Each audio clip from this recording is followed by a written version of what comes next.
Bonsoir, bienvenue sur la libre antenne, lundi, mercredi, vendredi, 21h, minuit, metatv.org, c'est la saison 3. Donc bienvenue, comme d'habitude, désolé pour le retard, ce sont les aléas, malheureusement. En ce moment, il y a un œil sur les machines, il faut croire que c'est pas toutes les machines nous lâchent, elles ont, c'est comme les voitures, au bout d'un moment, tout vous lâche. Nous, c'est un peu pareil, les ordinateurs commencent à fatiguer de tourner 24 heures sur 24. Donc, il va falloir y avoir du changement, donc désolé pour ce retard. Grand bonjour à la régie, grand bonjour aux modérateurs, grand bonjour à tous les métanautes, et ce soir, il y a une soirée exceptionnelle avec notre invité, Laurent Glosy. Bonsoir, Laurent. Bonsoir Patrick, bonsoir aux internautes. Oui, tous connectés. Laurent, toi, la dernière fois que tu étais venu, malheureusement, il n'y a pas eu de direct, donc on est content. Là, c'est en direct, finalement, tu vois. On a vaincu l'œil, hein, ça a bien commencé pour cette soirée, déjà, j'ai envie de dire, bien marquée. Alors, on va te présenter, Laurent, toi, nombreux livres, hein, tu as ramené tes ouvrages. Tu as écrit combien de livres en tout, là, avec des traductions? Bon, il y a des traductions aussi, tu m'as dit. Mais, pas loin de 10. Pas loin de 10, hein. Là, j'ai travaillé donc, en 2015 sur... un de mes livres phares, c'est Les Géants et l'Atlantide. Les Géants et l'Atlantide. Qui est sorti en version... Alors, j'ai vu que ça, c'est quoi? Ça, c'est en anglais. C'est en anglais, mais tu m'as dit qu'il y avait plusieurs. Il y a aussi en allemand. En allemand, voilà. Donc, je me suis permis de le prendre. Donc j'ai travaillé sur des traductions, sur la traduction des géants, parce que pour moi c'est un livre phare, ouais. Qui concerne le créationnisme. La particularité de ce livre, effectivement, c'est d'expliquer l'existence des géants par rapport à la Bible, l'existence de l'Atlantide, expliquer pourquoi on ne parle pas de l'Atlantide alors qu'il y a toutes les preuves qui démontre l'existence de cette île, hein, entre le... Oula, là on est déjà sur l'Everest, là, en train de... Voilà. de surfer. Et en fait, ce qui est passionnant, c'est qu'on trouve des prêtres, il y a 100 ans, il y a 200 ans, des historiens, des gens tout à fait autorisés qui parlent effectivement des géants, qui écrivent à leur roi. Je parle par exemple... je pense à Pigafetta, par exemple, qui parle des géants, qui écrit au roi d'Espagne, disant qu'il a vu des géants. Oui, il y a toute une... on sait qu'il y a toute une mythologie, on va dire, même, planétaire sur les géants, c'est ça? Oui, c'est-à-dire que même on trouve des journaux qui existent encore aujourd'hui, je pense à La Croix, qui a bien changé, hein, effectivement, qui parle de la campagne du Rif au Maroc, où l'armée française trouve... donc dans les années 20, au Maroc, hein, de la région de l'Atlas, des géants avec une langue complètement inconnue. Donc ça lance... Vivant? Tout à fait, oui, vivant. C'est mentionné dans le livre avec une référence précise du périodique La Croix. Donc, ils vivaient dans le Rif marocain. Tout à fait, oui. Et l'armée française donc, les capture et ils parlent effectivement de géants qui pratiquent une langue inconnue. Et donc ça lance l'interrogation d'un peuple venu de l'Atlantide. Et il y a plusieurs cas comme ça. Il y a le cas aussi de la Sardaigne. Si tu vas en Sardaigne, effectivement, les Sardes, il y a des tombes nurag, hein, donc de l'art nurag, hein, qui parlent de tombes gigantesques. Et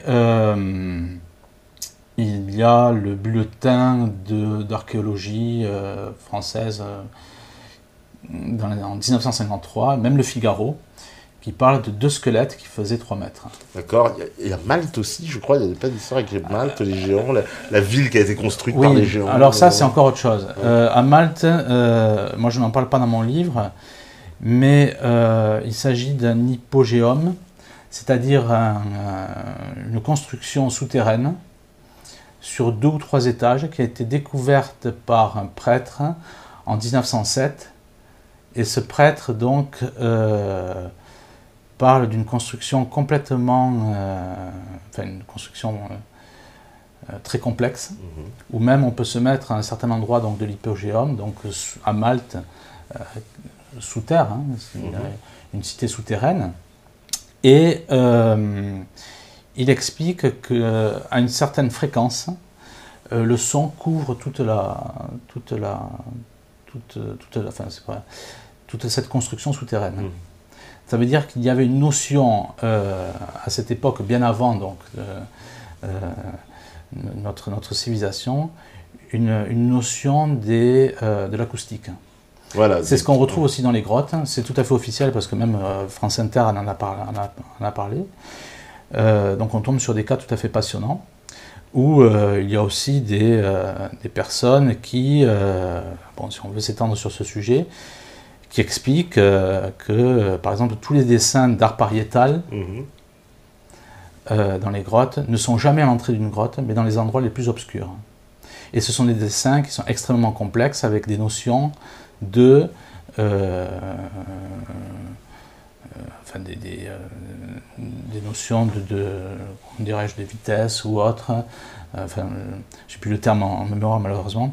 Donc ça suscite effectivement l'interrogation sur, non pas un homme préhistorique, comme on nous le raconte, complètement stupide, mais bien au contraire, un homme qui était un fin connaisseur du dessin ou autre.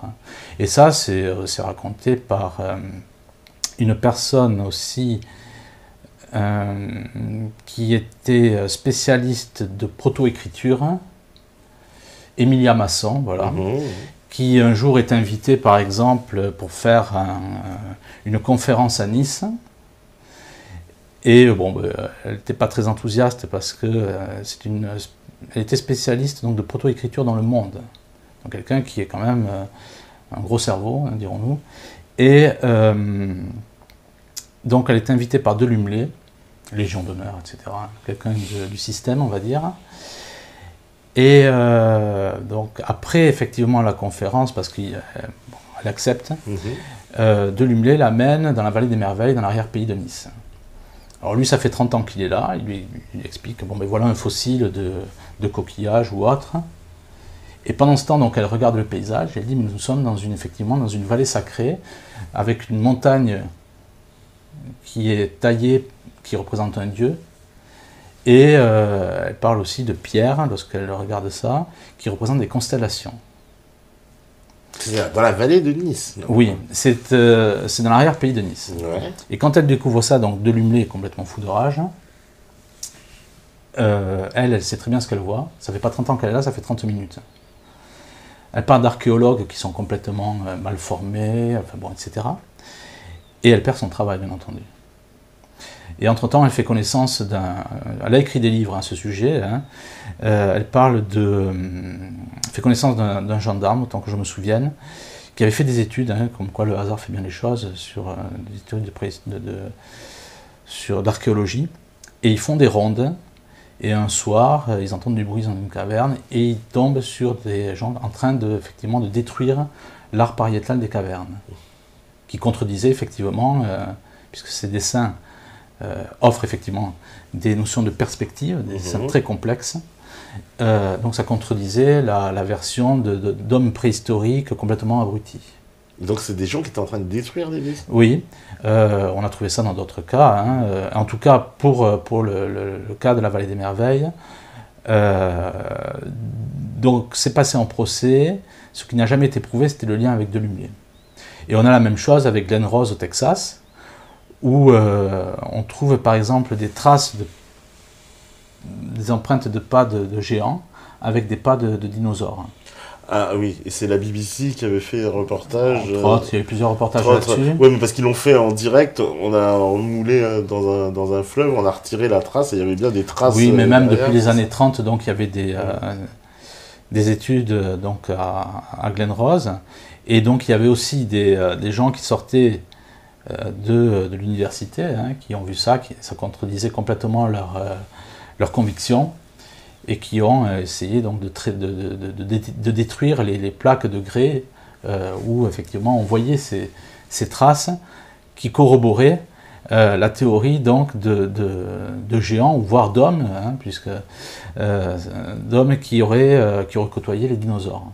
Et donc là, nous retombons encore une fois sur la Bible, sur par exemple le passage de Job 30-15, pour être précis, ou du Léviathan. Le mot dinosaure n'existe pas encore. Le mot dinosaure apparaît dans les années 1850, mais par exemple dans Job 30-15, on parle du Behemoth. Alors c'est assez intéressant parce que dans les on démarre fort, hein. Mais dans les Bibles modernes, le mot Behemoth, comme il dérange, on le traduit par hippopotame. Mais la description que l'on fait du Behemoth, où l'on parle de muscles des reins, d'une queue forte comme un cèdre, etc., ne peut pas être celle d'un hippopotame.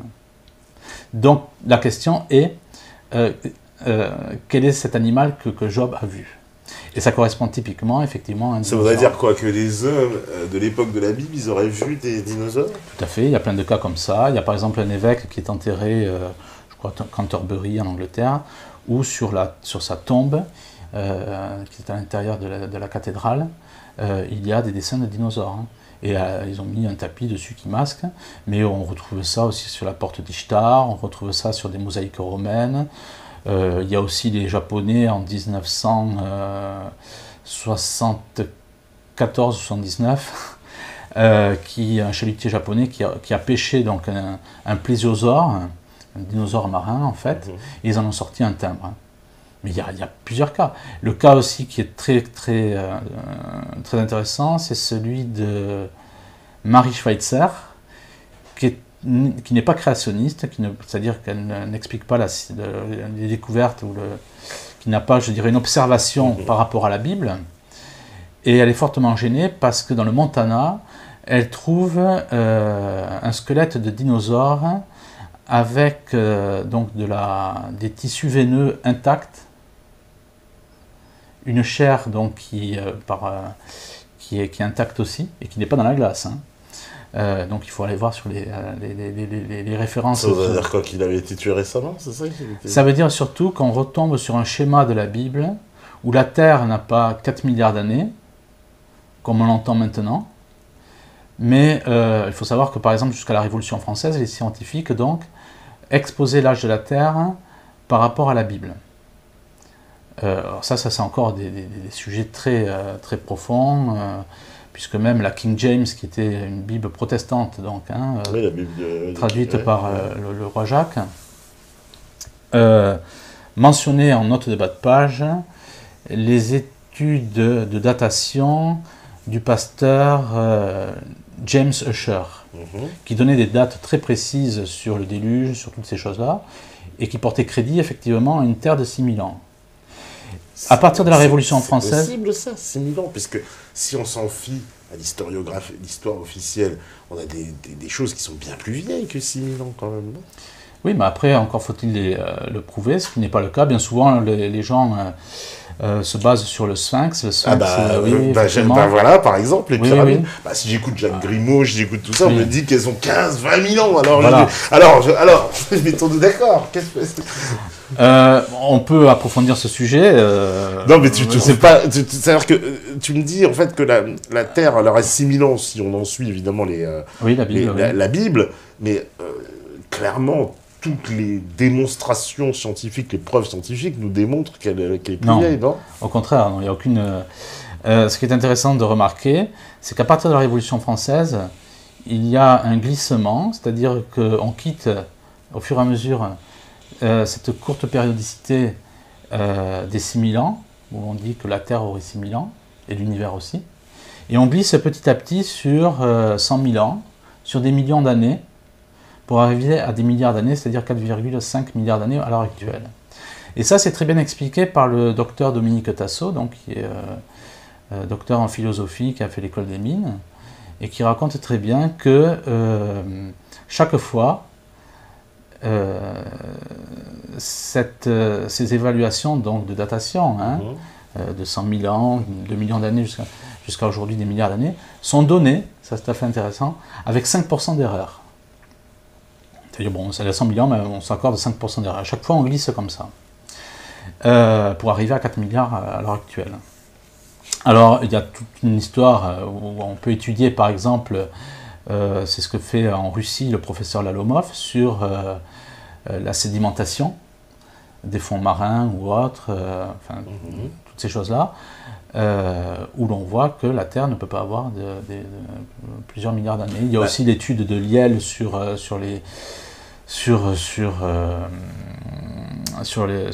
chutes du Niagara, parce qu'il y a une érosion qui se fait. Mais si on prend effectivement le schéma du déluge, où la Terre était encore meuble, donc l'érosion était beaucoup plus grande. Et on retombe pile poil, là aussi, sur les 6000 ans. Le problème de Lyell, c'est que, comme tous les évolutionnistes, ils considèrent qu'il n'y a pas eu de catastrophe sur la Terre à l'intérieur des 30 000 ans. Donc ils sont sur une régularité, on va dire, de l'observation qui projette sur plusieurs milliers d'années. Mais ils ne tiennent pas compte du déluge qui aurait pu amener... le déluge, il aurait eu lieu quand? Parce que 6000 ans, ça laisse plus beaucoup de temps. On pense à 2200 ans avant Jésus-Christ. Et comme tu parles des pyramides, c'est tout à fait intéressant. C'est un archéologue, il faudrait que je me souvienne du nom, d'origine grecque, qui a exploité, ou qui a même découvert, je vais retrouver le nom en tout cas, qui a découvert les systèmes de datation avec la thermoluminescence, et qui explique que la moitié des pierres qui composent la pyramide de Khéops renferment des fossiles de coquillages complètement intacts. Ce qui veut dire que, et je cherche encore le nom de cet archéologue qui a fait même des études à Bordeaux et à Londres, donc c'est quelqu'un qui a des diplômes tout à fait officiels.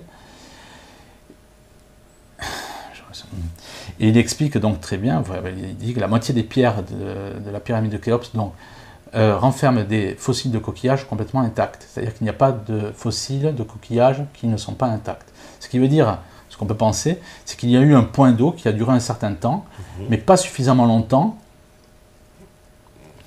pour que les coquillages soient usés. Et donc on tombe pile poil sur la théorie du déluge, effectivement, qui concerne la Terre entière. Mais ça veut dire, c'est 6000 ans, ça paraît quand même très oui, ça peu. paraît. Oui, ça paraît très peu, mais lorsqu'on regarde par exemple différents phénomènes. Mais quel est l'intérêt des scientifiques de mentir sur cette affaire? Ça, je comprends pas. Eh bien, c'est comme avec l'univers.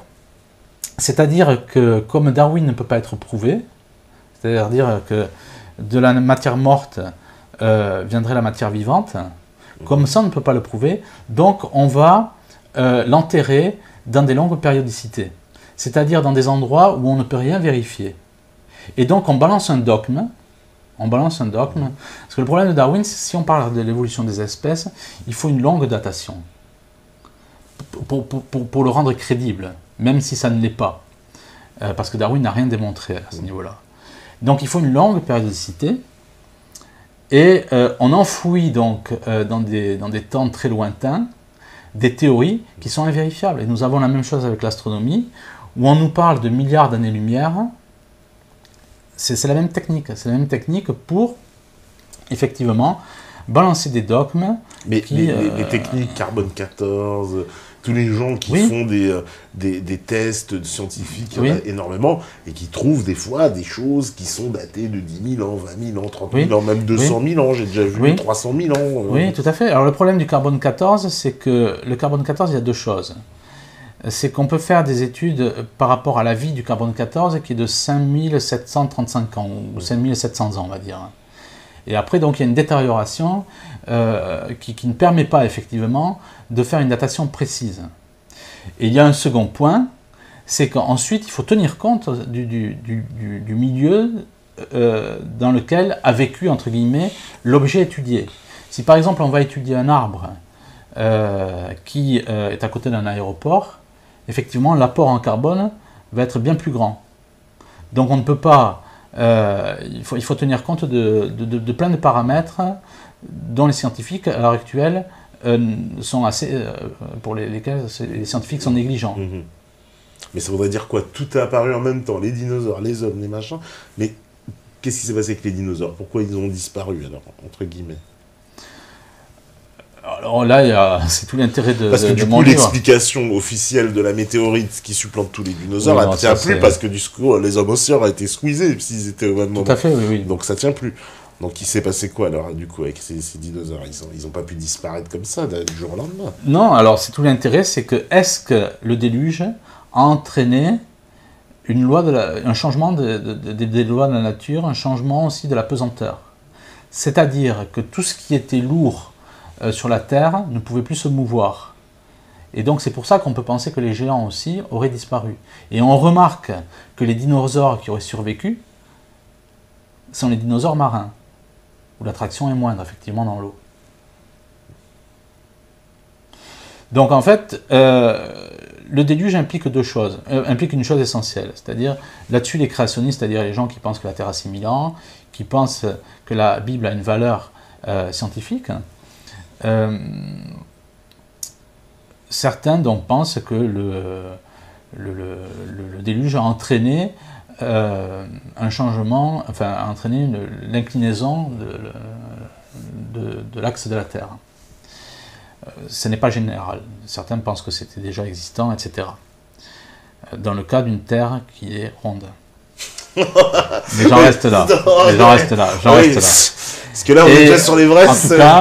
Après, c'est ISS. Si on prend le cas, et ça, c'est la théorie du docteur Bogg, B-A-U-G-H, qui a fait des expériences à ce sujet et qui pense que le déluge aurait entraîné un changement des courants magnétiques, ces courants magnétiques impactaient sur les lois de la gravité. Donc tout ce qui aurait pu être avec une forme gigantesque, y compris les arbres, aurait disparu à la suite du déluge. Ce sont des théories, mais en tout cas, on voit bien à l'heure actuelle, par rapport à l'observation de l'archéologie, que les dinosaures sont tout à fait récents. On le voit par des études, donc, ou du moins des révélations de gens qui ne sont absolument pas créationnistes. Je parle du docteur Schweitzer. Et il y a plein de cas comme ça de dinosaures où on voit qu'ils sont tout à fait récents.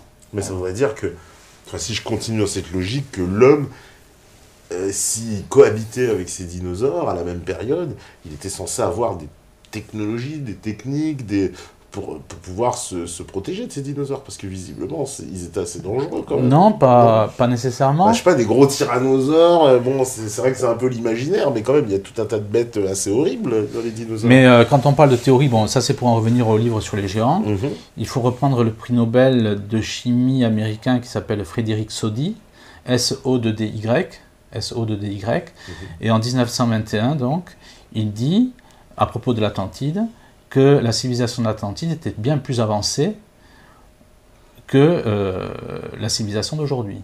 C'est quelqu'un qui est prix Nobel de chimie en 1921. Je suis précis, comme ça on peut vérifier. Ah oui, parce que les sources, que des sourciers. Bon, il y a d'autres personnes qui parlent de civilisation beaucoup plus avancée, et on situe l'Atlantide à 1200, 1250 ans, on va dire, 1226 ans pour la disparition de l'Atlantide avant Jésus-Christ. 1226 avant Jésus-Christ. Oui, c'est pour ça que tout l'intérêt de ne pas révéler ou de ne pas parler de l'Atlantide gêne effectivement parce qu'on tombe sur le cas d'une civilisation plus avancée que la nôtre. Mais quel est l'intérêt de cacher cette information? Sincèrement, c'est quoi l'intérêt de nous cacher un passé historique d'une civilisation qui nous aurait précédé, technologiquement avancée? C'est très simple. Qu'est-ce que ça peut avoir comme incidence politique, clairement, dans notre monde aujourd'hui, de le savoir? C'est très simple. C'est que si on analyse ces choses-là, par exemple le docteur De Kennes, qui est un spécialiste... donc je me souviens, un ingénieur en nucléaire, etc., qui dit qu'au large des Açores, donc, il y a le reliquat de l'Atlantide, donc sous les eaux, et on trouve des formes pyramidales qui sont exactement les mêmes que les pyramides des Incas. Si on révèle toutes ces choses-là, si l'on explique par exemple toute la technicité qui a pu permettre la construction des Moai, c'est-à-dire les statues de l'île de Pâques. Où là encore, je peux prendre des archéologues qui expliquent qu'il aurait fallu, avec les techniques actuelles, 6 personnes et 1 année pour tailler seulement la tête d'un Moai. Je rappelle qu'une statue Moai peut faire 14 tonnes, et on en trouve plus de 1000 sur l'île de Pâques. Et on a 6 découvert... personnes pour une année, ça va, c'est pas impressionnant. Oui, mais le problème, c'est qu'il y en a 1000. Et là, on parle seulement d'une tête. C'est-à-dire que si on prend les techniques de laser, etc., même à l'heure actuelle, on ne pourrait même pas faire ces statues-là. Et pareil pour les pyramides Inca. C'est-à-dire qu'on retombe pile poil sur ce que mentionne la Bible, c'est-à-dire des civilisations, à savoir des civilisations bien plus avancées que la nôtre. Il faut lire par exemple dans la Bible Genèse 3.5, où l'on parle d'hommes qui sont connaisseurs, connaissent donc les instruments de musique comme la harpe et le chalumeau. La harpe et le chalumeau. Oui, c'est mentionné dans la Bible, Genèse 3.5, à l'époque d'Adam et Ève. C'est-à-dire que si nous avons une réflexion qui est poussée, nous nous rendons compte que l'homme de la création est bien plus intelligent que l'homme d'aujourd'hui. Et nous sommes dans une logique, effectivement, où c'est le péché originel qui entraîne la mort, puisque la mort est une intruse dans le jardin, enfin je dirais dans le paradis d'Adam et Ève. Avant le péché, la mort n'existe pas. Et c'est le péché donc qui va entraîner toute une dégénérescence par l'introduction de la mort, y compris, parce que c'est même un prêtre du XVIIe siècle qui parle de cela. Le péché, donc quand Ève croque dans la pomme. Voilà, c'est même le père Placé qui parle même d'une détérioration même des planètes, etc. C'est-à-dire que ça concerne tout. Rien n'est épargné par l'introduction de la mort, par les conséquences de ce péché. C'est-à-dire qu'en fait, si l'on pousse ce raisonnement, nous retombons sur des civilisations qui nous ont précédés, qui sont bien plus avancées que la nôtre, et donc nous retombons sur un homme qui est... Pourquoi on ne retrouve pas... Alors, tu vas me dire quoi, par exemple, ça corrobore en fait la Bible, tout simplement. Ouais, mais où sont les traces archéologiques? Parce que, bon... Ah ben il y en a plein.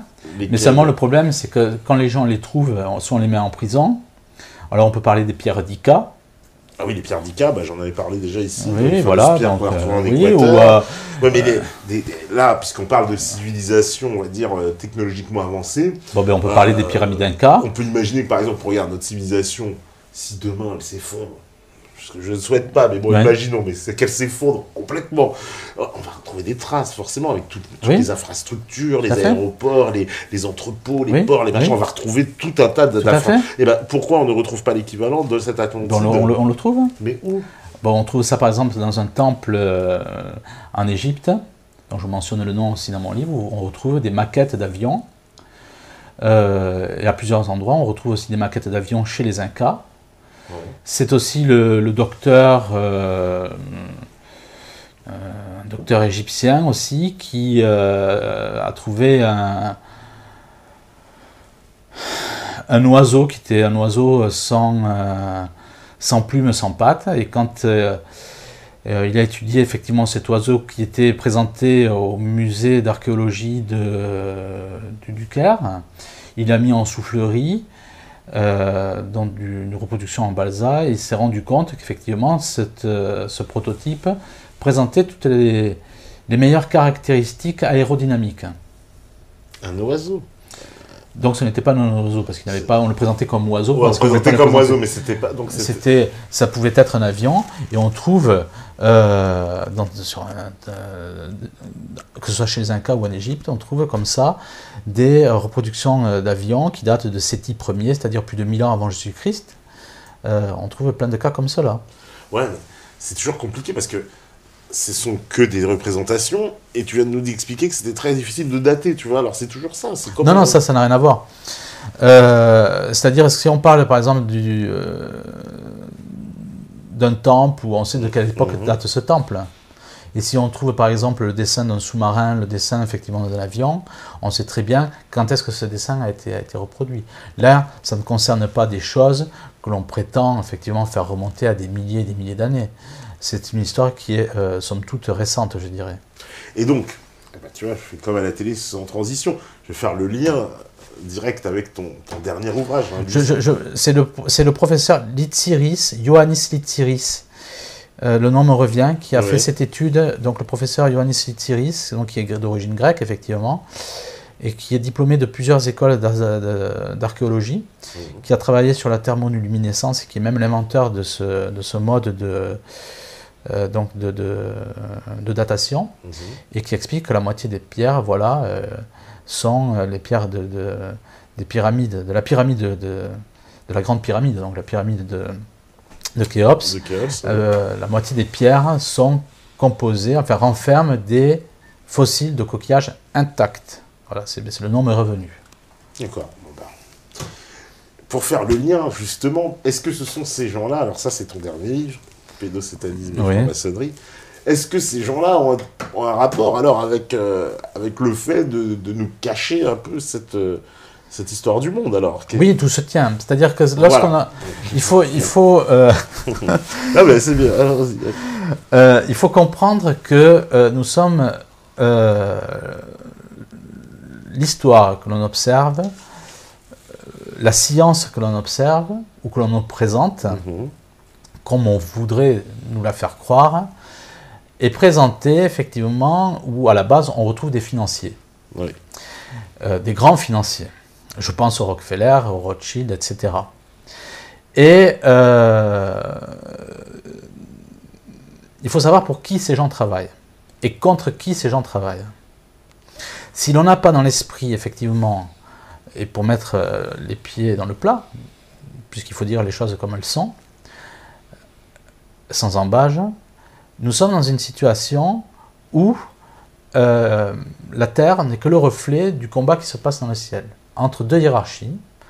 La hiérarchie de Dieu, en tant que catholique, donc je dirais la hiérarchie de la Sainte Trinité, et la hiérarchie, effectivement, de Lucifer. Donc il y a un combat entre les deux dans le ciel. Et la Terre n'est que le reflet de ça. C'est un paradigme chrétien que tu nous dis là, catholique. Non, mais même je peux parler de... Non, mais même un musulman... pas entendre parler. Non, au contraire, un musulman sera tout à fait d'accord avec moi. Avec la Trinité ?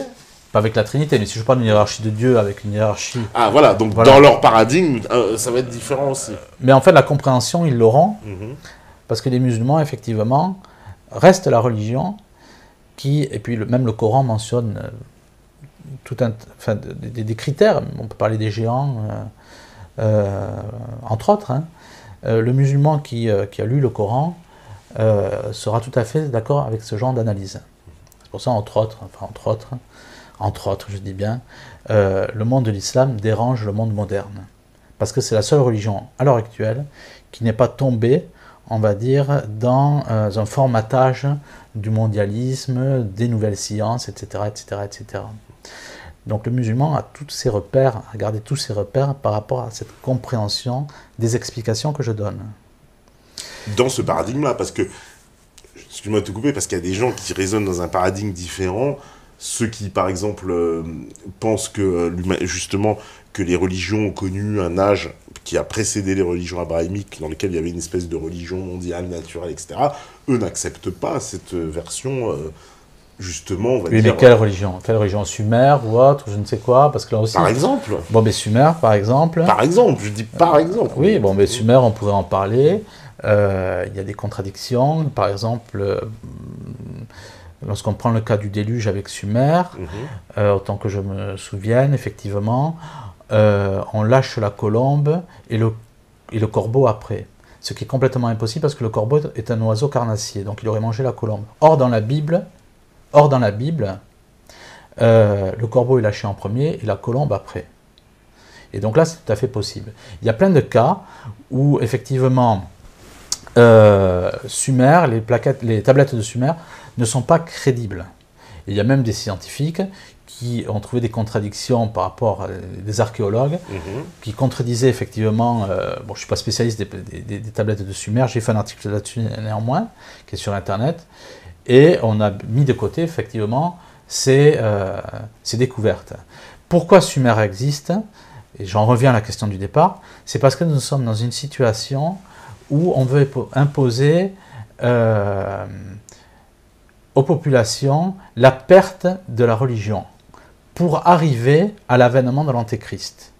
Et donc, pour arriver à l'avènement de l'Antéchrist, il faut que les gens perdent toute notion effectivement de Dieu. Donc pour les catholiques ou les chrétiens, ça sera un Dieu trinéen ou un Dieu trinitaire ou un Dieu, enfin bon, de Dieu. Il faut qu'ils perdent ces références-là. Parce qu'un homme sans Dieu est un homme à qui on peut présenter ensuite, on peut l'amener vers l'avènement de l'Antéchrist. Oui, mais juste pour et ça, je peux le démontrer par la science. Mais pour bien spécifier les religions qui ont précédé les religions abrahamiques, donc catholicisme, islam, etc., judaïsme, aujourd'hui, est-ce que tu peux quand même... Est-ce que ces religions-là, elles ne se sont pas inspirées, elles ne se sont pas bâties sur un socle qui était déjà préexistant, justement, et qu'elles ont... j'ai un mot vulgaire, remixé, entre guillemets, les choses qui étaient déjà là pour les adapter à une espèce de nouvelle réalité. Quoi, non, le judaïsme précède le christianisme. Mais enfin, le christianisme... Ah oui, non, mais ça, il n'y a pas de problème. Mais il n'y a pas quelque chose avant le judaïsme. Oui, mais c'est là où il faut revoir toutes les périodicités, etc., etc. Si on n'a pas cette notion, effectivement, des 6000 ans, on se perd effectivement sur des religions où on prête effectivement des religions qui seraient antérieures. Mais elles ont existé, Ishtar, Mitra, les divinités grecques, les divinités égyptiennes, enfin, oui, il y a encore... tout à fait, et enfin, tout à fait. C'est tout à fait intéressant comme réflexion. Et là, quand on lit la Bible, qu'est-ce qu'on a? Eh bien, on a l'histoire du déluge. Et on a l'histoire avec Cham, qui est un des 3 fils, effectivement, de Noé. Qui est noir. Non, il n'est pas noir au début, mais il va donner naissance, effectivement, à la race noire et aux dieux égyptiens. Mais Cham a quelque chose qui existait avant le déluge, de commun avec les enfants d'Adam et Ève, avec Caïn. Il est le fils qui est congédié, je dirais, parce que Noé fait pousser une vigne, il ne connaît pas les effets du vin, donc il est à moitié nu. Et Cham se moque de lui, et donc Noé le répudie. Et c'est Cham donc qui va donner naissance aux faux dieux, etc., etc., etc. Et en plus, à tous les Africains, c'est raciste. Non, je rigole, mais c'est un peu bizarre, parce qu'en plus, Cham, si je traduis en anglais, Shem, c'est la honte aussi, en anglais. Ça se ressemble un petit peu. Shem, on peut parler aussi de l'arabe, mais enfin, ça n'a rien à voir. Shem, c'est la honte en arabe aussi, oui. Bah, réfléchir. La chouma. La chouma, ouais. Donc, ces religions qui sont antérieures au christianisme sont tout à fait décrites par la lecture de la Bible. Et l'histoire de Cham, c'est que Cham va donner lieu à des faux dieux qui sont des pharaons, mais aussi aux faux dieux de la Grèce, aux faux dieux de Rome, voire aux faux dieux aussi. Tu dis les faux dieux, mais moi... Parce que ce sont des démons, tout simplement. Ce sont des démons? Tout à fait. Mais est-ce que, sans rentrer, parce qu'évidemment, on va parler plus des livres, mais sans rentrer dans un débat théologique profond, quand, par exemple, tu me parles de Trinité, moi, à mes yeux, je peux faire un lien avec la Trinité égyptienne, Isis, Osiris, Horus, le Père, le Fils, le Saint-Esprit, sachant qu'en plus, si je m'en fie, en plus je pousse mon raisonnement encore plus loin, je me dis, le Père, le Fils, le Saint-Esprit, quand je prends justement cette histoire d'Osiris, de Isis et de Horus, Osiris étant son propre père, Horus étant son propre père, il est à la fois mort et puis donc il est à la fois fils et son propre père, donc comme le Saint-Esprit finalement. Oui, non parce que alors Crombette parle de ça. Crombette est un égyptologue, entre autres, qui est le premier, parce qu'on prête, les francs-maçons, bien entendu, réécrivent l'histoire à leur convenance. Ils prêtent la lecture des hiéroglyphes à Champollion, qui était franc-maçon. Champollion a fait beaucoup d'erreurs. Crombette décède en 1971, mais il n'est pas le seul. Il y a d'autres personnes qui parlent de cela. Crombette, donc, lui, lit les hiéroglyphes à partir de la connaissance du copte ancien. Et il dit qu'en Égypte, effectivement, il y avait la notion d'un dieu trinitaire. S'il n'en a pas cette notion, je dirais, en démonologie, où le démon calque Dieu et le singe de Dieu, on ne peut pas comprendre ce qui s'est passé avec Osiris. C'est-à-dire que le démon va effectivement reproduire une trinité, mais une trinité qui n'est pas divine. c'est pas l'interprétation qu'on a pu donner. Parce que tu vois, moi, si je prends historiquement, je me dis, attends, c'est quand même deux mythes qui sont très proches et qui... Oui, comme par hasard, bien sûr. Bah justement, voilà, comme par hasard. Comme par hasard. Mais sachant qu'il y en a un qui est arrivé quand même des milliers d'années après l'autre, donc je peux penser Parce quand même... que tu as une lecture qui n'est pas une lecture biblique, qui n'est pas la lecture des 6000 ans, mais les Égyptiens avaient déjà une notion de la Trinité, mais pas la Trinité d'Osiris ou que sais-je.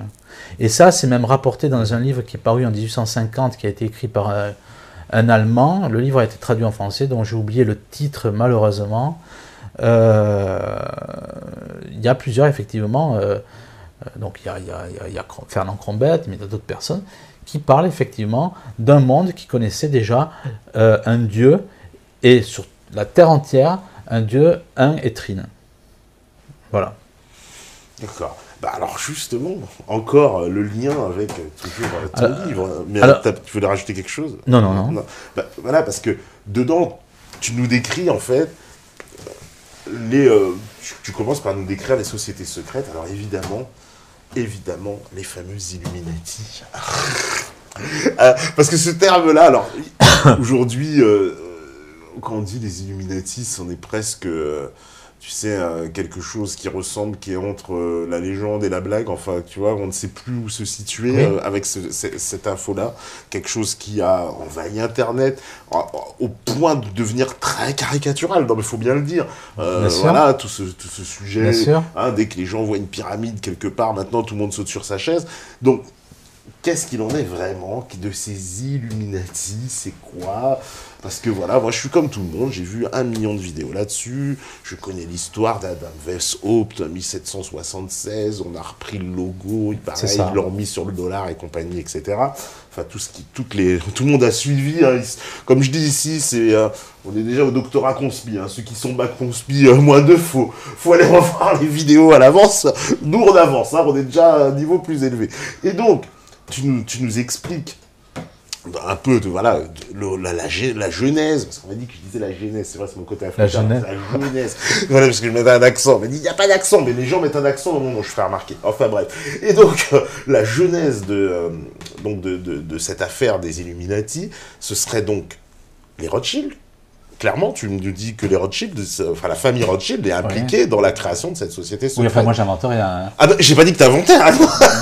Je reprends les éléments du livre. Non, je reprends les éléments du livre. Je reprends les éléments du livre parce que tu nous décris bien, tu reviens sur l'histoire. Alors évidemment, beaucoup d'entre nous ont suivi cette affaire. Et donc, cette société secrète, puisqu'au départ, il s'agit d'une société secrète. D'ailleurs, il faudrait qu'on trouve la bonne définition. C'est quoi une société secrète? Pour bien s'entendre, ce sont des gens qui se réunissent entre eux, c'est ça, sous un secret avec un objectif.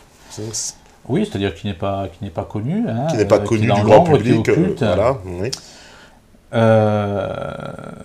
C'est quoi ta question? Eh ben, la question, c'est l'idéologie qui berce ces gens-là depuis le départ, c'est... tu nous expliques le satanisme, clairement. Oui, ça c'est écrit dans le livre de Weishaupt, qui s'appelle Le Testament de Satan, qui est écrit en 1771. Weishaupt est financé par Rothschild pour créer l'ordre des Illuminati, qui voit le jour le 1er mai, comme par hasard le 1er mai, un jour. La fête des travailleurs fêtée dans le monde entier, 1776. Weishaupt, dans son livre, écrit que le dieu, entre guillemets, des Illuminati est Lucifer. 100 ans après, dans Morals and Dogma, Albert Pike écrit la même chose, 100 ans après, alors que les Illuminati sont morts. Les Illuminati sont dissous par le prince de Bavière en 1785. Et 100 ans après, donc, nous avons Pike qui confirme. Alors Albert Pike, pour les profanes, on rappelle. Général sudiste, parfait, donc franc-maçon de 33e degré. Créateur du Ku Klux Klan, c'est ça, un des fondateurs. Oui, et personne sanguinaire, comme beaucoup de chefs francs-maçons. Donc on voit encore que la franc-maçonnerie est purement, dans sa pratique, luciférienne, anti-humaine, etc., sanguinaire. Donc les Illuminati, voilà, pour faire clair et bref, les Illuminati donc sont dissous en 1785 Et la vérité est connue parce qu'il y a un prêtre défroqué, qui s'appelle le père Lance, qui transporte dans une sacoche, alors, soit on lui prête un cheval ou pas, mais en tout cas, il transportait dans une sacoche des documents secrets des Illuminati. Et il est foudroyé. Il est foudroyé, ouais, c'est ça. Donc il est mort. La police bavaroise découvre les plans des Illuminati. À la suite de cette découverte, il y a effectivement une enquête qui est menée et qui est menée chez plusieurs effectivement cadres ou chefs des Illuminati qui sont découverts, puisque les noms sont mentionnés. Et on pense notamment à von Zweig, qui était des avocats de Weishaupt ou autres, où on retrouve chez lui des amulettes, des objets faits pour des cultes lucifériens, et aussi ces plans conspirationnistes qui visent à faire naître une révolution en France, donc du renversement du trône et de l'autel, et par cette révolution, faire naître une révolution par la France en Europe. En Europe, hein. Pour adopter un nouveau système en Europe. Voilà.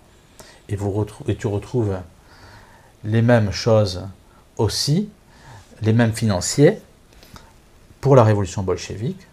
Il suffit de lire à ce sujet un homme qui est tout à fait autorisé, qui s'appelle David Francis, qui était l'ambassadeur américain à Moscou au moment de la Révolution, où il publie un livre qui s'appelle Russia from the America Embassy, donc je me souviens, où il raconte tous les financements des Rothschild pour la révolution bolchevique, qui battait de l'aile, et c'est même eux qui la remettent à flot, etc., contre les Russes blancs, enfin bon, bref. Ce que l'on remarque, donc c'est ce que je disais tout à l'heure, pour faire bref et concis, c'est que les Illuminati disparaissent, mais on retrouve les mêmes financiers aujourd'hui qu'avant, donc je pense aux Rothschild notamment, et on retrouve les mêmes plans. Quels sont ces plans? Ces plans, c'est une conspiration pour abattre Dieu, ce qu'on appelle abattre l'autel, le trône et l'autel, et les rois, qui sont dédiés à Dieu. Déjà, et même dans le Testament de Satan, on en parle, la destruction des familles. On pense aussi, à ce moment-là, à la corruption des élites. Je pense qu'à l'heure actuelle, il n'est pas besoin de faire de dessin là-dessus. On pense aussi à la destruction des nations et à une gouvernance mondiale. Nous sommes exactement dans le cadre de l'ONU. Attends, dans le plan de 1785, c'est marqué gouvernance mondiale, etc. On parle du moins de la destruction des nations par une gouvernance mondiale, tout à fait. Et ce qui est tout à fait intéressant, c'est que quand on regarde, je fais un clin d'œil, le drapeau de l'ONU, on se rend compte que la Terre est parcelée par 33 morceaux, 3 fois 11, et que de chaque côté, il y a 2 épis, qui sont, enfin, deux branches donc, constituées chacune de 13 épis. Nous sommes véritablement dans une numérologie maçonnique. Mais sans entrer jusque-là. Ça, ce n'est pas une preuve, c'est un indice. Mais du temps de Weishaupt, on parle de la destruction des nations, on parle de la destruction de Dieu, grosso modo, on parle de destruction de la famille, corruption des élites, etc. Il y a plusieurs points comme cela. Nous tombons pile poil sur ce qui se passe aujourd'hui avec les mêmes financiers. Et il y a même dans la Revista della Massoneria, qui est une revue maçonnique italienne en 1883. Il y a aussi le journal officiel de la franc-maçonnerie de Leipzig dans les années 1870 qui parle des Illuminati. Et pour être plus précis, la Revista della Massoneria, donc 100 ans, plus de 100 ans après la dissolution des Illuminati en Bavière, parle des plans des Illuminati qui sont entrés en œuvre en Italie et qui ont pu donner lieu effectivement à la Révolution italienne avec Garibaldi et tout le reste, qui eux-mêmes étaient des satanistes. Par rapport à des... Garibaldi, sataniste en quoi? Bon, il était il faut regarder par exemple l'hymne qu'avait écrit Garibaldi ou autre, qui était une dévotion tout à fait à Satan. Mais là, ça demanderait des... Il faudrait que je révise tout ça, parce que... Mais rien n'est... Il y a Mazzini aussi, Mazzini qui était... Mazzini, oui. C'est toute l'histoire des Carbonari. Il faut voir qui vénérait les Carbonari, etc. La lutte contre le pape, etc. Mais alors, juste, tu vois, puisqu'on parle... Par exemple, je prends un exemple. Là, tu viens de me parler de Garibaldi. Tu me dis qu'il est effectivement dans cette mouvance-là. Or, Garibaldi, moi, si je m'en fie à l'histoire officielle de l'Italie, c'est l'unificateur un peu de cette Italie. Donc, ça ne peut pas être un destructeur des nations. L'unificateur contre les princes, contre les royaumes. Contre les royaumes. L'unificateur pour créer une république. Ouais. Voilà. Et d'ailleurs, ça, c'est très bien expliqué. Ouais, mais il n'y aurait pas de nation italienne, sinon. Non, mais la nation italienne n'est pas, je dirais, c'est pas un bienfait. Ah bah, dis ça aux Italiens, c'est marrant, les Italiens, ils sont non, mais c'est pas, je veux dire, c'est pas... Ils sont contents d'avoir leur pays, quoi. C'est pas un objectif, et même l'Italie montre très bien aujourd'hui que c'est un pays qui n'a pas réussi, on va dire, son unification comme la France a pu le réussir. L'Italie reste encore très fortement régionale. Hein. Oui, mais parce que ce sont des pays qui ont connu une unification justement très tardive, comme l'Allemagne, la France, c'est une des plus vieilles nations, comme l'Angleterre, ce sont de très très vieilles nations. Quoi. Oui, mais enfin, la France, bon, si on prend, ça c'est encore un autre débat, mais si on prend par exemple l'histoire du rattachement de la Bretagne à la France avec l'histoire de Anne de Bretagne, on voit bien que ce sont des choses qui ne se sont pas faites naturellement. Et que cette unification de la France est la seule qui a marché, qui a réussi. Parce que tu penses qu'elle était sous l'aune catholique, c'est-à-dire sous l'égide du catholicisme, c'est pour ça que ça a fonctionné. Oui, le catholicisme a donné une forte... oui, la France... la France se doit tout au catholicisme, oui, bien entendu, là-dessus il faut être clair. L'Italie, c'est encore... c'est une autre histoire avec des rois qui ne sont pas des rois italiens ou pour le royaume de Naples ou autre. Enfin, peut-être toute une histoire que je ne connais pas censément. Donc je ne vais pas m'aventurer sur ce que je ne connais pas. Mais l'unification de l'Italie est une unification maçonne, tout à fait. Et il faut reprendre là-dessus les écrits de Marie Rigier, qui est une sœur maçonne, et qui a écrit un livre au début du siècle, où elle explique très bien, là encore une fois, tout le lien entre Satan et la franc-maçonnerie. C'est un livre qui date de plus de 100 ans, non 80 ans.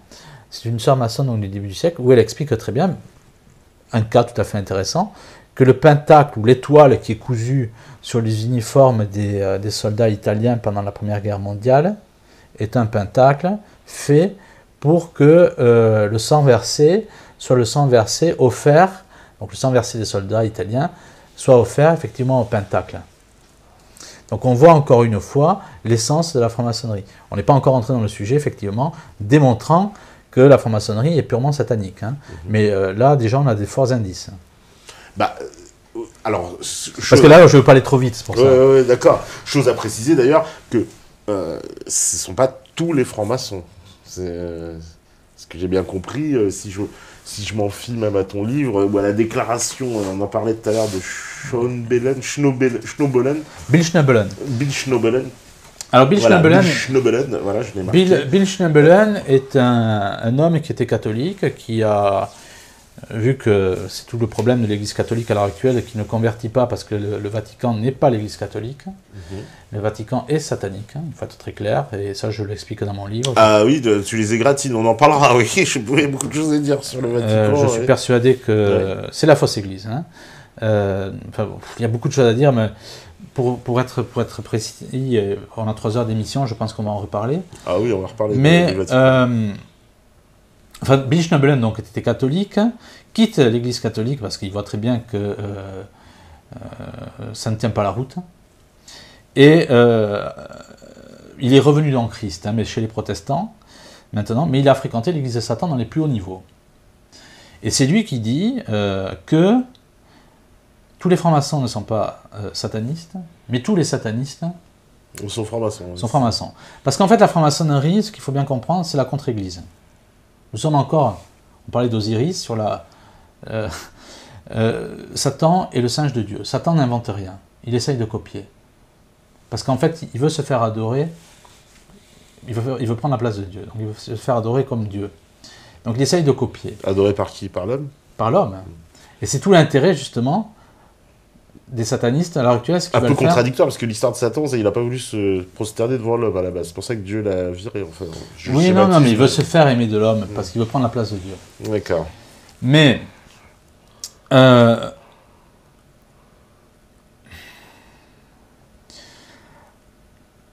où est-ce que j'en étais? Satan, qui, on va dire, qui veut se faire adorer des hommes. Donc la franc-maçonnerie, voilà. Oui, Bill Schnabelen. Donc Bill Schnabelen explique ça. Et donc, il faut bien comprendre que la franc-maçonnerie, qu'est-ce que c'est? En un mot, la franc-maçonnerie est la contre-église. Et on le voit bien dès le premier rite initiatique, oui, avec le ruban sur les yeux. La fameuse cérémonie du bandeau. Voilà, du bandeau, où il y a des témoignages très clair, qui explique que lorsqu'on retire le bandeau, le novice, en fait, est inondé d'une lumière. Oui, tout à fait. Alors, sans vouloir tomber quand même, regarde, je fais mon avocat du diable, là, ça va te plaire. Mais justement, la personne, puisqu'elle a les yeux bandés, elle est dans le noir. Non, mais tu m'enlèves immédiatement, je vais avoir la lumière. Elle est inondée par une lumière, effectivement, qui n'est pas la lumière de Dieu. Et qui ne peut pas être la lumière de Dieu par l'initiation, etc., etc. Parce que l'initiation aussi se passe avec... on fait prêter serment aux francs-maçons, serment de fidélité, à un ordre qu'il ne connaît pas, avec une épée sur le cœur, avant qu'on lui enlève le bandeau. Et on lui demande effectivement de se défaire de tout ce qui est métallique. C'est encore un mensonge de la franc-maçonnerie, parce que les francs-maçons sont très au courant, enfin dans les hauts niveaux, de tout ce qui est surnaturel. Et donc, on l'invite à se défaire de tout ce qui est métaux. C'est la fausse interprétation que l'on donne aux novices, dont parle Pike dans Morals and Dogma, où il dit il faut donner aux francs-maçons de bas étage, enfin de petit degré, des fausses interprétations, parce qu'il n'a pas à savoir que le dieu de la franc-maçonnerie est Lucifer. C'est écrit dans Morals and Dogma, et ça confirme ce qu'écrivait donc Weishaupt dans le Testament de Satan. Donc, qu'est-ce qui se passe? Pourquoi on demande aux francs-maçons de se défaire des métaux? Ce qu'on peut très fortement penser, effectivement, dans cet ordre qui est celui de la contre-église, c'est qu'en fait, il s'agit de se défaire de tout ce qui est protection, médaille miraculeuse, médaille de la Sainte Vierge, etc., etc., etc. Bon, ah oui. C'est une interprétation qui est sujet, effectivement, à réflexion, que plusieurs personnes qui sont sorties de la franc-maçonnerie pensent, effectivement. À cela, il faut ajouter l'histoire de la cérémonie du bandeau, où cette lumière qui inonde, effectivement, la perception de l'homme, du novice, n'est pas la lumière de Dieu. Et puis après, bon, tout ce cérémonial où on doit prêter serment, comme je disais tout à l'heure, sur un ordre qu'on ne connaît pas, mais aussi sur la rédaction du testament avec une bougie, un crâne et que sais-je, tout ça, on voit bien, et ça c'est ce qu'explique Bill Schnabelen, nous ne sommes pas déjà dans le premier grade, nous ne sommes pas dans le règne de Dieu. Nous sommes dans des eaux saumâtres que le franc-maçon va ingérer à son insu et qui va l'éloigner de Dieu. Nous sommes dans le surnaturel. Si l'on ne comprend pas le surnaturel, on ne peut pas comprendre la franc-maçonnerie et on restera constamment égaré. Parce que tant qu'on n'a pas les interprétations de l'Église, ou la notion, on va dire, de Dieu, pour parler de manière un peu large, tant qu'on n'a pas cette notion de l'existence de Dieu, et d'une hiérarchie qui combat Dieu dans le ciel comme sur la terre, et c'était effectivement, et ça c'est écrit noir sur blanc par Weishaupt, et c'est exactement le but des Illuminati, c'est d'arriver par la perversion à faire accepter Satan à l'homme. Tant qu'on n'a pas cette Satan, il notion-là. prend plusieurs formes à ce moment-là. C'est ça qu'il faudrait Non, c'est pas qu'ils comprendre. prennent plusieurs formes.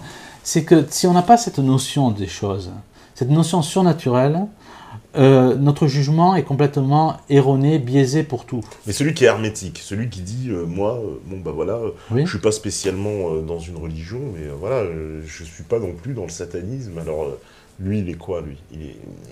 Ça, c'est encore une autre question. Bon, Léon Bloy lui disait que celui qui... mon ami Salim Laibi met ça dans un de ses livres. Enfin bon, en tout cas, la citation est excellente. Léon Bloy disait, celui qui ne prie pas Dieu, prie Satan. Ah bah, c'est un Non, peu... mais c'est catégorique, ça, quand même. C'est Léon Bloy qui écrit ça. Ah ouais, C'est-à-dire qu'en fait, ce que ça veut dire qu'il n'y a pas de neutralité dans le ciel. Il y a un camp et son opposé, mais il n'y a pas de neutralité. Donc forcément, si je suis pas... Attention, je Patrick, suis pas catho, musulman ou juif, je suis forcément sataniste. ça n'est pas mon interprétation, mais un homme qui n'est pas avec Dieu est soumis effectivement, je n'ai pas dit qu'il était sataniste dans sa pratique, ça serait porter une accusation qui serait grave, mais c'est un homme qui n'a pas les protections du surnaturel. Puisque pour obtenir les protections du surnaturel, bon, on peut parler du sacrifice de la messe, c'est un moment où les anges descendent du ciel pour venir à ce moment-là, et la présence des anges profite à toute l'assemblée qui vient assister à la messe. Donc, Mais des gens... la croyance, ça, enfin... Ah ben, je ne dis pas le Ah, contraire. d'accord, ok. Je ne dis pas le contraire. Je ne fais pas, je veux dire, d'une réflexion qui s'appuie sur la théologie, je n'en fais pas quelque chose de, je veux dire, une vérité absolue.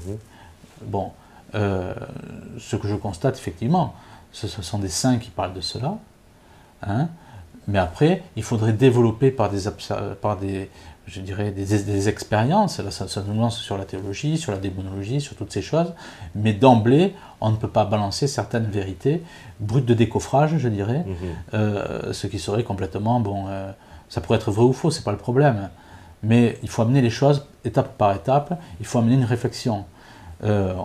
Voilà, c'est ce que je veux dire. Oui, enfin, si c'est faux, c'est plus une vérité.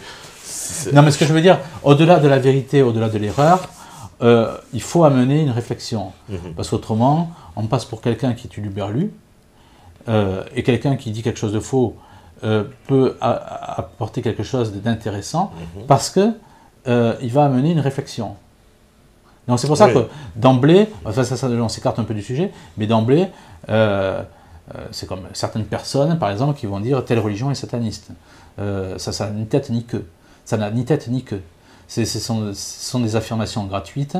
Bah oui, mais ils pourraient trouver calquer le même raisonnement, non, aussi, en disant, voilà, telle religion, bah, je sais pas, bon, je fais encore mon avocat du diable, mais dans le catholicisme, on boit du vin, pour moi, ça représente le sang, quoi. Enfin, je pourrais voir ça comme ça. Oui, c'est le sang Et du puis, Christ, mais là, on est dans la transcendance. On me dit, manger ceci est ma chair, est-ce que c'est pas du cannibalisme, un peu, non, tout mais ça? c'est encore... Ça, je fais mon avocat du diable, mais quand même, ce sont des délires... Je ne me permets pas de dire ça par rapport à toi. Non, tu peux, quand je suis l'avocat du diable, je te le droit. J'ai entendu d'un protestant, non, ça n'a rien à voir avec tout ça, c'est qu'effectivement, le sacrifice de la messe n'est pas le sacrifice, enfin, quoi, pour le Christ, hein, par le sang qu'il verse, c'est par la transsubstantation, effectivement, qui se passe au moment de la messe, où les espèces, en fait, enfin, le pain devient de l'hostie, c'est-à-dire le corps du Christ. Bah, c'est un peu cannibale quand même, non? C'est pas non, ça c'est une vision... Bah, je mange le corps du Christ. Non, mais ça... c'est pas moi qui le dis. D'ailleurs, je fais une parenthèse là-dessus. Les satanistes achètent à plusieurs milliers de dollars un hostie qui est consacré. C'est-à-dire que les satanistes savent pertinemment ce qu'il y a dans un hostie. Les protestants refusent la présence du Christ dans l'hostie, mais il est fortement intéressant de constater que les satanistes, de très haut niveau, considèrent effectivement, et c'est pour ça qu'il y a tout il y a même chez les Templiers, il y avait la cérémonie de la blasphémation des hosties, oui. Parce qu'ils savaient très bien qu'il y a le corps du Christ dans l'hostie. Mais est-ce que c'est pas un... Enfin, Ce sont des témoignages. Hein. Juste avant la pause, parce que là, on va faire la petite Non, pause. non, on ne fait pas la pause, on continue. Non, mais t'inquiète, on va rallonger, hein, on nous l'avait déjà prévenu. Mais juste avant la pause, par exemple, le fait que c'est, on va dire, traditions, oui, allez, on va dire ces traditions qui sont voilà, implantées dans ces rites, c'est pas un héritage quand même? Bon, je vais païen, encore... non, le sang, le machin. Non, je vais encore prendre un exemple. L'exemple de Padre Pio. Padre Pio décède en 1968 et 40 ans après sa mort, en 2008, donc on ouvre son cercueil. Son corps est complètement intact. Bon, première chose. Padre Pio était aussi un homme qui se nourrissait que d'hosties. C'est-à-dire un hostie par jour. Il ne buvait pas, il ne mangeait pas. Et il y a plusieurs saints comme cela qui ne se nourrissaient que d'hosties. Donc on voit bien que les corps, l'imputréfaction des corps, il y en a plusieurs. Hein, je veux dire, c'est pas une chose que j'invente. Tout ça, c'est sur Internet. Ou Sainte Bernadette, même qui voit la Sainte Vierge, etc. Son corps est complètement intact. Ou même un des enfants qui est à Fatima, lorsqu'on déterre le corps en 35, en 52, il est complètement intact. Et ça, même la Violette. On voit que bon, etc., qu'il y a des phénomènes qui dépassent l'explication scientifique. Pour le cas de Padre Pio, ce qu'il conjugue, c'est qu'effectivement, il conjugue ce miracle de l'imputréfaction du corps et le fait, effectivement, et il n'était pas le seul, il ne se nourrissait que d'hosties. Donc c'est un cas parmi d'autres qui montre bien, à mon sens, je dis bien, parce que je ne veux forcer personne, hein, que dans l'hostie, il n'y a plus que du pain. Je pourrais parler d'autres cas aussi. C'est une sainte aux Pays-Bas dans les années 1400 et quelques, qui est la sainte des patineurs, dont j'ai oublié le nom momentanément, qui voulait souffrir effectivement des mêmes souffrances que le Christ, et dont le corps se pourrissait, etc. Donc il y avait tout un truc. Enfin bon. Et le Sainte Ludivine. Et Sainte Ludivine, donc le prêtre pensait, on était à Leiden, aux Pays-Bas, donc au XVe siècle. Et le prêtre pensait qu'elle était complètement elle était possédée, quoi. Donc il n'a pas voulu consacrer l'hostie, et de fait, il lui a donné du pain. Et elle a recraché en disant non, je ne veux pas du pain, je veux une hostie consacrée. Alors qu'il avait fait ça à son insu. Mais il y a plusieurs cas comme cela. Mais là, encore une fois, ce que je dis là, attention, ce que je dis là, Patrick, c'est la foi du catholique qui parle. Un musulman ou quelqu'un d'autre ne serait pas d'accord avec moi. Bien entendu, hein, je ne fais pas de ce que je crois une vérité universelle. Ouais, c'est un paradigme, quoi. Voilà. Je m'explique sur quelque chose que je crois. Je ne force personne à croire cela. Mais voilà, ça reste, je veux dire, j'expose quelque chose tout à fait naturellement et simplement. D'accord, mais d'un point de vue du paradigme chrétien catholique, voilà. Exactement, pour être précis.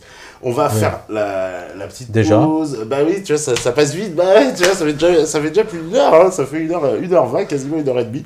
Et voilà, la régie, elle est prête, c'est magnifique. On fait la pause, on revient juste après. C'est la libre antenne, c'est Méta TV. Je regarde 2 secondes, tu vois. Voilà, c'est bien ce que je pensais. Il y a 1 million de questions. Mais de toute façon, on aura le temps d'y répondre, ne vous inquiétez pas, puisqu'on va déborder un peu. Donc on fait la pause et puis on revient juste après. À vous, la régie.